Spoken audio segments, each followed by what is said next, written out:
Hello everyone, welcome to SKT chemistry classes. I am Prince और मैं आपको पढ़ाने वाला क्लास 10th का फिजिक्स चैप्टर जिसका नाम है विद्युत। तो हम देखते हैं कि विद्युत होता क्या है। तो सबसे पहले देखते हैं चैप्टर का मतलब ही समझते हैं। तो हमारे चैप्टर का नाम है विद्युत और हम समझने वाले हैं विद्युत के बारे में। तो विद्युत को इंग्लिश में बोलते हैं हम इलेक्ट्रिसिटी। और इलेक्ट्रिसिटी को हम देख रहे हैं, ये कुछ कुछ इसका कनेक्शन इलेक्ट्रॉन से लग रहा है। तो देखेंगे इलेक्ट्रिसिटी का मेन कारण क्या है। तो इलेक्ट्रिसिटी का मेन कारण होता है इलेक्ट्रॉन। इलेक्ट्रिसिटी का डायरेक्ट कनेक्शन किसके साथ है? इलेक्ट्रॉन के साथ है। डायरेक्ट कनेक्शन है इलेक्ट्रॉन के साथ। तो अब देखेंगे इलेक्ट्रॉन होता क्या है और इलेक्ट्रॉन पे कैसे विद्युत का असर पड़ता है। तो हम चेक करते हैं अब इलेक्ट्रॉन के बारे में। तो इलेक्ट्रॉन को समझने से पहले हम चेक करते हैं परमाणु को, क्योंकि हमको पता है परमाणु में इलेक्ट्रॉन पाया जाता है। तो इलेक्ट्रॉन को समझने के लिए हम देखते हैं कि परमाणु होता क्या है। तो देखते हैं एक परमाणु जो होता है वो गोलाकार होता है। इसके पास एक नाभिक होता है जिसमें प्रोटॉन और न्यूट्रॉन बंधे रहते हैं और नाभिक के चारों तरफ वृत्तीय कक्षाएं होती हैं और इन वृत्तीय कक्षाओं में ही इलेक्ट्रॉन घूमता रहता है। तो इन वृत्तीय कक्षाओं में इलेक्ट्रॉन घूमता रहता है और किसी भी परमाणु में या तो इलेक्ट्रॉन का ग्रहण हो सकता है या तो इलेक्ट्रॉन का त्याग हो सकता है। केवल दो ही पॉसिबिलिटी है, या तो इलेक्ट्रॉन का ग्रहण होगा या तो इलेक्ट्रॉन का त्याग होगा। प्रोटॉन से कोई लेने देना नहीं होता क्योंकि प्रोटॉन नाभिक में बंधे रहता है। अगर इलेक्ट्रॉन का त्याग होगा, यदि इलेक्ट्रॉन का त्याग होगा तो इस परमाणु पे आएगा ऋणावेश। सॉरी, यदि इलेक्ट्रॉन का त्याग होता है तो परमाणु पे आएगा धनावेश, क्योंकि इलेक्ट्रॉन का त्याग होगा तो माइनस चार्ज कम हो जाएगा और प्लस का बढ़ जाएगा। लेकिन जब इलेक्ट्रॉन का ग्रहण होगा, तो जब इलेक्ट्रॉन का ग्रहण होता है तब परमाणु पे आता है ऋणावेश। तो यहाँ पे हमने देखा कि इलेक्ट्रॉन का त्याग हुआ धनावेश आया, इलेक्ट्रॉन का ग्रहण हुआ तो ऋणावेश आया। तो यहाँ पे आ रहा है तो इलेक्ट्रॉन, जा रहा है तो इलेक्ट्रॉन। तो इलेक्ट्रॉन के आने या जाने से परमाणु आवेशित हो जाता है और यही प्रक्रिया कहलाता है विद्युत। तो विद्युत क्या है? पदार्थ का आवेशित होना। पदार्थ का आवेशित होना विद्युत कहलाता है। पदार्थ का आवेशित होना विद्युत कहलाता है।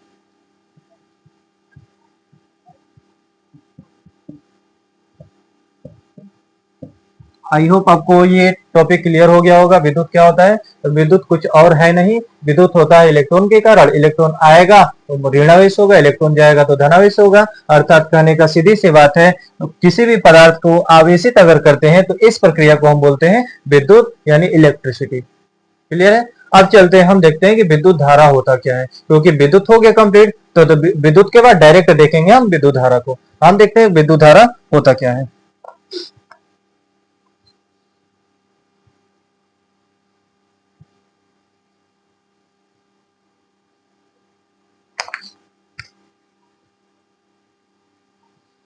आगे हेडिंग लगाएंगे हम विद्युत धारा।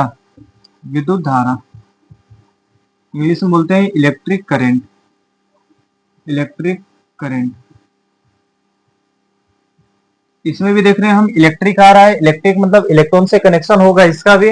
अब देखते हैं कि विद्युत धारा का इलेक्ट्रॉन से कनेक्शन क्या होता है। तो हम देखते हैं जो इलेक्ट्रॉन होता है ये ऋणावेशित कण होता है। इलेक्ट्रॉन ऋणावेशित कण होता है। तो हम डायरेक्ट यहाँ पे इलेक्ट्रॉन को इलेक्ट्रॉन ना बोल के हम आवेश के टर्म में देखते हैं, क्योंकि आवेश तो दो प्रकार का होता है, ऋणावेशित भी होता है और धनावेशित भी होता है। आवेश होता है दो प्रकार का, एक होता है ऋणावेशित और दूसरा होता है धनावेशित।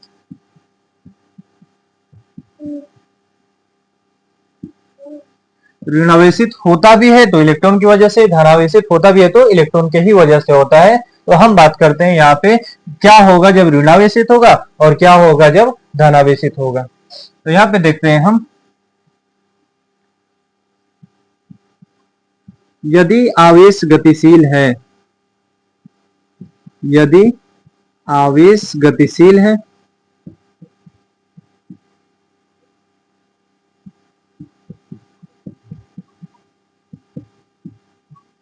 तो हम बोलेंगे कि इलेक्ट्रॉन गतिशील है, या हम इसको ऐसे भी बोल सकते हैं कि इलेक्ट्रॉन गतिशील है तो आवेश गतिशील है, और गतिशील आवेश ही विद्युत धारा उत्पन्न करता है, ये बात याद रखिएगा। गतिशील आवेश ही विद्युत धारा उत्पन्न करता है, ये मेन पॉइंट है।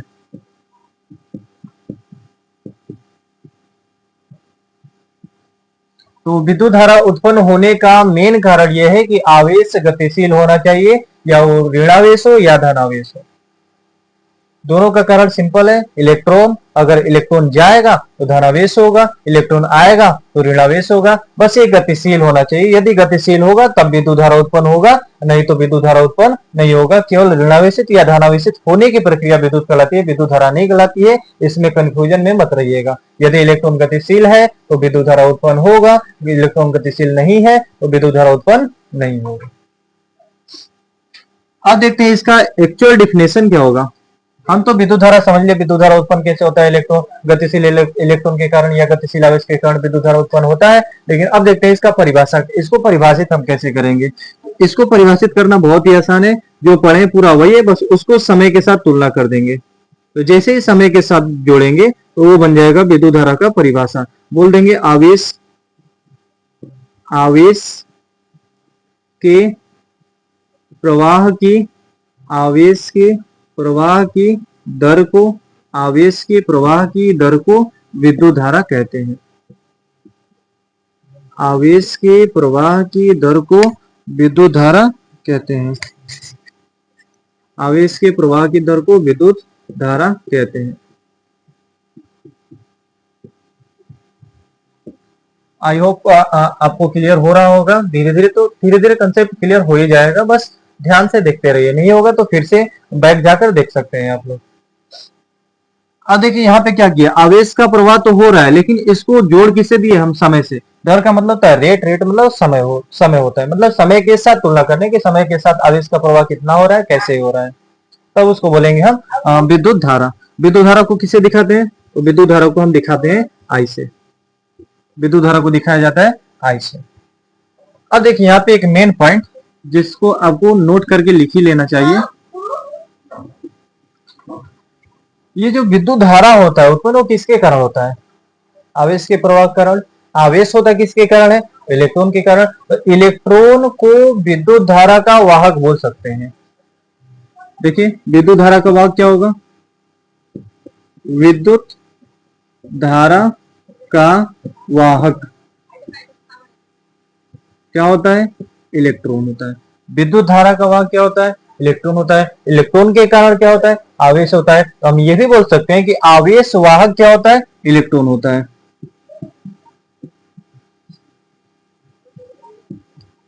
आवेश वाहक क्या होता है, तो इलेक्ट्रॉन होता है। आवेश वाहक इलेक्ट्रॉन होता है, विद्युत धारा का वाहक इलेक्ट्रॉन होता है, क्योंकि विद्युत धारा आवेश के कारण होता है, आवेश इलेक्ट्रॉन के कारण होता है। तो हम सीधी सीधी बात बोल सकते हैं कि आवेश वाहक क्या होता है, इलेक्ट्रॉन होता है, विद्युत धारा का वाहक क्या होता है, इलेक्ट्रॉन होता है।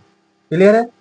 अब देखते हैं कि इसका फॉर्मूला कैसे होगा, कैसे हम फाइंड आउट करेंगे कि विद्युत धारा कितना जाएगा, इसका मात्रा क्या होगा, इसकी दिशा क्या होगी। अब इसके बारे में देखते हैं। तो हमने देखा है हम लोग परिभाषा से फॉर्मूला बना सकते हैं। बोला है विद्युत धारा आवेश के प्रवाह की दर को, तो आवेश का प्रवाह हो रहा है, आवेश को हम दिखाते किससे, क्यू से दिखाते हैं। जब दर की बात होती है तो समय से भाग देते हैं, हर बार जब दर की बात हो तो वहां पे समय से भाग दे दीजिएगा।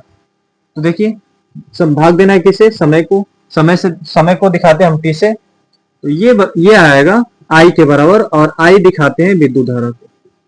आई से किसको दिखाते हैं, विद्युत धारा को। ये होता है आई बराबर क्यू बटे टी। आवेश प्रवाह की दर को विद्युत धारा कहते हैं। सबसे सिंपल परिभाषा आप याद कर लीजिएगा।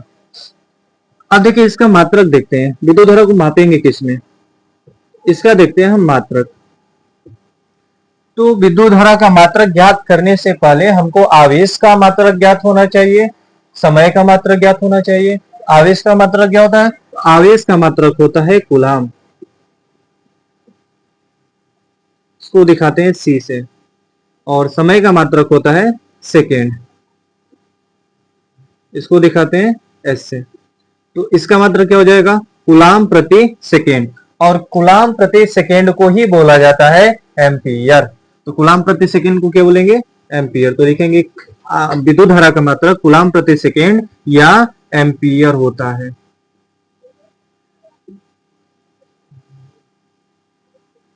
विद्युत धारा का मात्रक क्या होता है? विद्युत धारा का मात्रक होगा कूलाम प्रति सेकेंड या होगा एम्पियर। क्लियर है? अब देखते हैं कि विद्युत धारा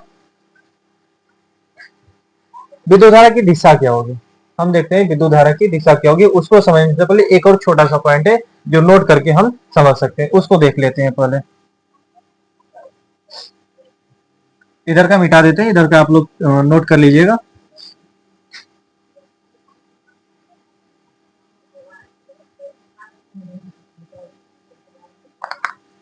अब देखिए हम वहां पे फॉर्मूला देखें कि I बराबर Q बटे T। जो Q है वो रिप्रेजेंट करता है आवेश को। Q रिप्रेजेंट करता है आवेश को। ये आवेश किसके कारण होता है? ये आवेश होता है इलेक्ट्रॉन के कारण। तो किसी भी धातु तार में इलेक्ट्रॉन तो एक होते नहीं है, इलेक्ट्रॉन तो बहुत सारे होते हैं। तो मान लेते हैं कुछ समय के लिए कि T समय में N इलेक्ट्रॉन गुजर रहे हैं। T समय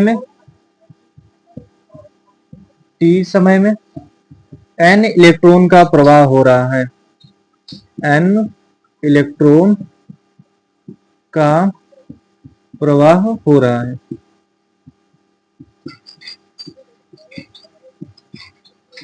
अब N के जगह पे 1 electron, 2 electron, 3 electron, 10 electron, 10 lakh electron, हम कितना भी मान सकते हैं। तो फिलहाल अभी हम मान के चलेंगे कि T समय में N इलेक्ट्रॉन का प्रवाह हो रहा है। अब इलेक्ट्रॉन के कारण ही आवेश होता है, तो हम इसको ऐसे भी लिख सकते हैं 1 इलेक्ट्रॉन का आवेश। या देखिए हमको पता है 1 इलेक्ट्रॉन का आवेश कितना होता है। 1 इलेक्ट्रॉन का आवेश उसको हम दिखाते हैं स्मॉल लेटर ई से, और ये होता है 1.6 गुणे 10 के घात माइनस का 19 कूलाम। मात्रा सेम होता है, बस साइन चेंज हो जाता है। इलेक्ट्रॉन का आवेश होता है 1.6 गुणे 10 के घात माइनस का 19 कूलाम, और प्रोटॉन का आवेश होता है 1.6 गुणे 10 के घात माइनस 19 कूलाम। मतलब दोनों का सेम होता है, बस इलेक्ट्रॉन में माइनस लगा देते हैं और प्रोटॉन में प्लस लगा देते हैं। तो इसमें कंफ्यूजन में मत रहिएगा, यहाँ पे माइनस हम नहीं दिखाए हैं। अब 1 इलेक्ट्रॉन का आवेश इतना होता है, जबकि देखिए हमारे पास कितने इलेक्ट्रॉन गुजर रहे हैं? N इलेक्ट्रॉन गुजर रहे हैं। तो N इलेक्ट्रॉन का आवेश कितना हो जाएगा? N इलेक्ट्रॉन का आवेश, N इलेक्ट्रॉन का आवेश कितना हो जाएगा?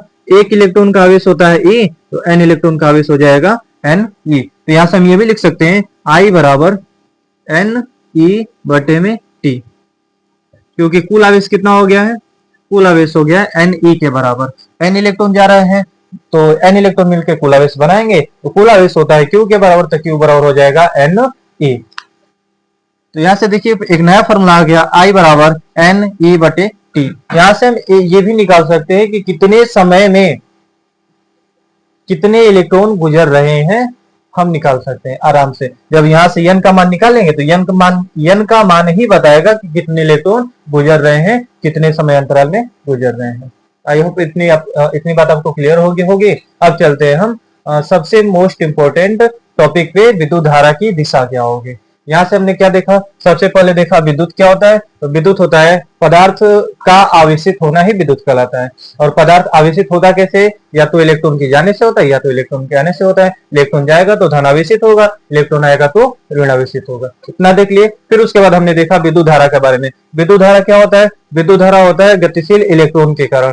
जब इलेक्ट्रॉन गतिशील होगा तो आवेश बोल सकते हैं आवेश गतिशील है, और जब आवेश गतिशील होता है तब वो उत्पन्न करता है विद्युत धारा। तो बोल सकते हैं गतिशील आवेश विद्युत धारा उत्पन्न करता है। ये तो बस समझने वाली बात हो गई। इसका परिभाषा फिर हमने देखा। परिभाषा क्या होता था? आवेश के प्रवाह की दर को विद्युत धारा कहते हैं। मतलब जब आवेश के प्रवाह को समय के साथ जोड़ देते हैं, मतलब देखते हैं कि कितने समय में कितना आवेश का प्रवाह हो रहा है, तो उसको बोलते हैं विद्युत धारा। तो ये परिभाषा हम ऐसे समझ सकते हैं, और विद्युत धारा को समझने के लिए हम ये समझ सकते हैं कि यदि आवेश गतिशील है तो विद्युत धारा उत्पन्न होगा। क्लियर है? फिर हमने देखा कि ये जो आवेश वाहक है ये क्या हो सकता है। तो हमने देखा कि विद्युत धारा का वाहक या आवेश का वाहक दोनों सेम ही है, और वो है इलेक्ट्रॉन।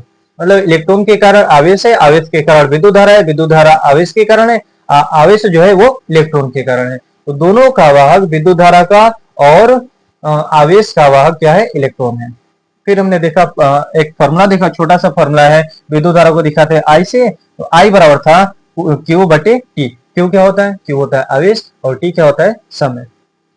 तो हम फॉर्मूला से परिभाषा बना सकते हैं, परिभाषा से फॉर्मूला बना सकते हैं। अब आई का मात्रक क्या होता है, तो आई का मात्रक के लिए हमको पता होना चाहिए आवेश का मात्रक क्या होता है, समय का मात्रक क्या होता है। आवेश का मात्रक होता है कूलम और समय का मात्रक होता है सेकेंड। यहाँ से आई का मात्रक क्या हो जाएगा, कूलम प्रति सेकेंड, या इसको बोलते हैं हम एम्पियर। तो एम्पियर एक साइंटिस्ट का नाम है जिसके नाम पे विद्युत धारा का मात्रक रख दिया गया है। अब देखते हैं विद्युत धारा की दिशा।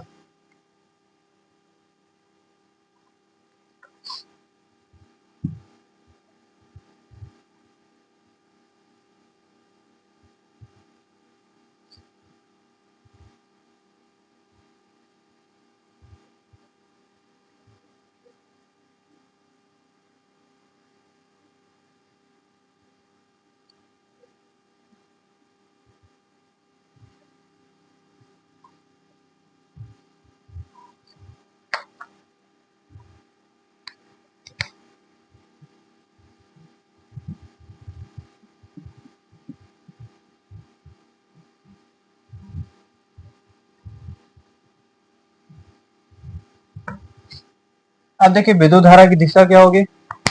तो विद्युत धारा की दिशा हम आवेश के हिसाब से लगा सकते हैं। आवेश कितने प्रकार के होते हैं, आवेश होते हैं दो प्रकार के, एक होता है धनावेश, एक होता है ऋणावेश। तो जो विद्युत धारा की दिशा होती है वो धनावेश के चलने के दिशा में होती है। नहीं समझ में आया, फिर से देखिए।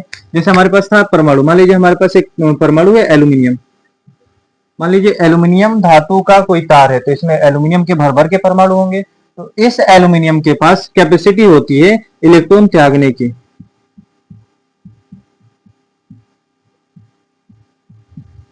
ये एल्यूमिनियम क्या करेगा, इलेक्ट्रॉन त्यागेगा, एल्यूमिनियम माइनस करेगा इलेक्ट्रॉन को।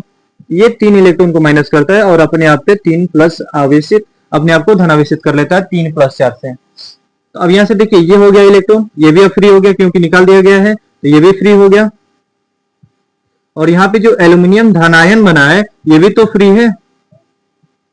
मतलब एल्यूमिनियम के तार में दो लोग फ्री हो गए, पहला तो इलेक्ट्रॉन और दूसरा हो गया धनायन जो एल्यूमिनियम +3 बनाया हुआ है। तब यहां से देखिए एल्यूमिनियम के चलने की दिशा में ही विद्युत धारा की दिशा होती है। विद्युत धारा की दिशा जो होती है वो धनायन के चलने के दिशा में होती है, अर्थात धनावेश के चलने के दिशा में होती है। ये धनावेशित कण है और ये जो इलेक्ट्रॉन है ये ऋणावेशित कण है। तो जिधर जाएगा धनावेश उधर जाएगा विद्युत धारा। जब धनावेश उधर जाएगा इलेक्ट्रॉन किधर जाएगा। अगर इलेक्ट्रॉन के टर्मों में देखें तो ऋणावेश के चलने के विपरीत दिशा में विद्युत धारा चलता है। इन दोनों पॉइंट को लिख लेते हैं पहले हम। विद्युत धारा की दिशा, विद्युत धारा की दिशा, विद्युत धारा की दिशा होगी किधर, तो विद्युत धारा की दिशा होगी धनावेश की दिशा में, धनावेश की दिशा में, या हम बोल सकते हैं ऋणावेश के विपरीत दिशा में, ऋणावेश के विपरीत दिशा में।